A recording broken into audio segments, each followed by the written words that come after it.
What news, my lord? Oh, wonderful. Good, my lord, tell it. Nay, you'll reveal it? Not I, my lord, by heaven. No, I, my lord. I'll say you then what heart of man once thinketh. But you'll be secret? I, by heaven, my lord.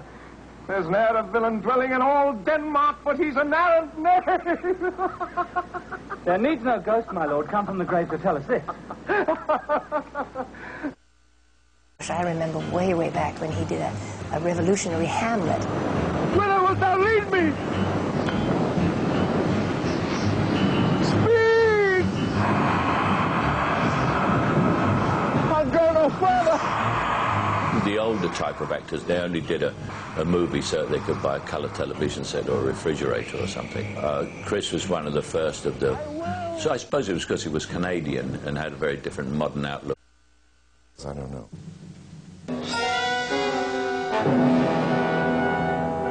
Then there was the extraordinary film that you did of Hamlet at Elsinore. A lot of my gratitude goes to Sidney Newman, who was our Canadian head of the BBC drama section.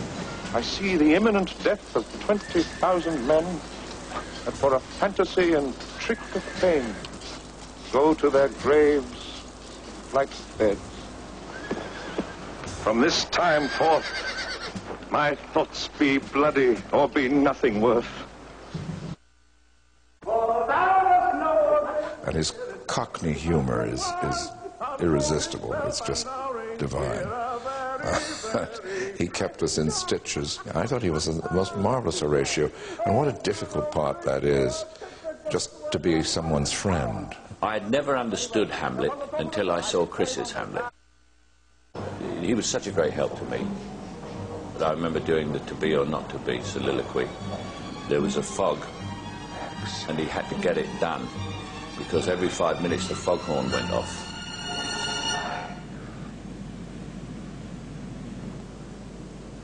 To be or not to be, that is the question. Whether 'tis nobler in the mind to suffer the slings and arrows of outrageous fortune, or to take arms against a sea of troubles, and by opposing end them, to die, to sleep no more, and by a sleep to say we end the heartache and the thousand natural shocks that flesh is heir to. 'Tis a consummation devoutly to be wished. I had played Hamlet before, so I was ready to do a pretty good Hamlet, but I didn't dream it was going to get such terrific attention. Perez is silent. Those were real tears, I think, he shed at the end. Well, he was crying real tears, and we made a joke about it because he said, I always think that this death scene is so sad that every time we shot it, we had to go over and do it again because they kept falling on my face and I kept blinking. I couldn't keep still. So when the camera was on me and he was off camera, he was still crying, and the bloody tears. Michael, stop crying. I can't finish the shot. Good night, sweet prince. And flights of angels sing thee to thy rest.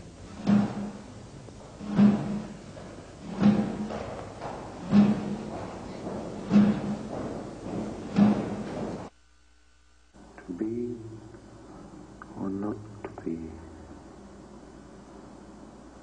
that is the question. In 1964, he took on a familiar role in a risky production. It was the BBC's first attempt at staging an outdoor television production of Hamlet. His Prince of Denmark won rave reviews, and the show won an Emmy Award. It was marvelously received. It was a great cast. Robert Shaw was the king. Michael Caine played my Horatio. Donald Sutherland. And call the noblest to the audience. For me, the sorrow But he was wonderful in it, and God, what a company. Beautifully directed by Philip Saville. I thought I was very proud of him. So you've got to be awfully careful not to turn the poor sod into a whiner. Oh, that this too sullied flesh would melt, thaw, and resolve itself into a dew.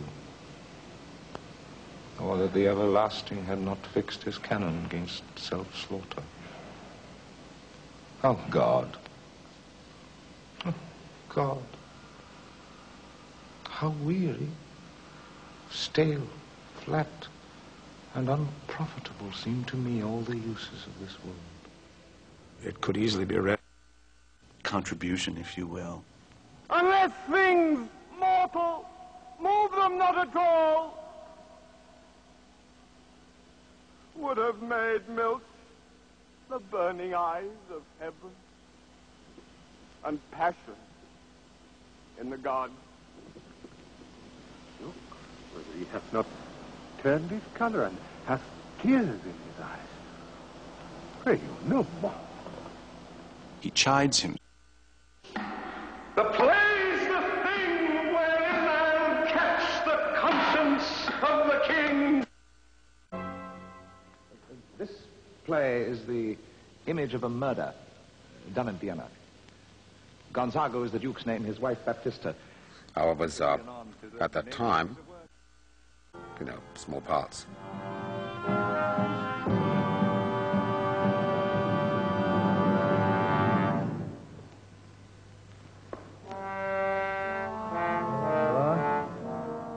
I had an opportunity then to see the actor playing Hamlet, who was Christopher Plummer. Thrilled, Horatio. The funeral baked meats did coldly furnish forth the marriage tables.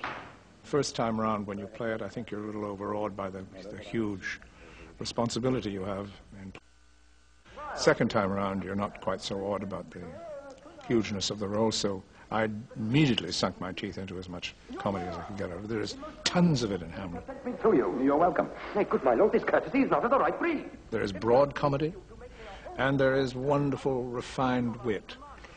Wonderful self-mockery. No, sir, I cannot. What, my lord? Make you a wholesome answer. My wit's diseased. That's what makes you love him.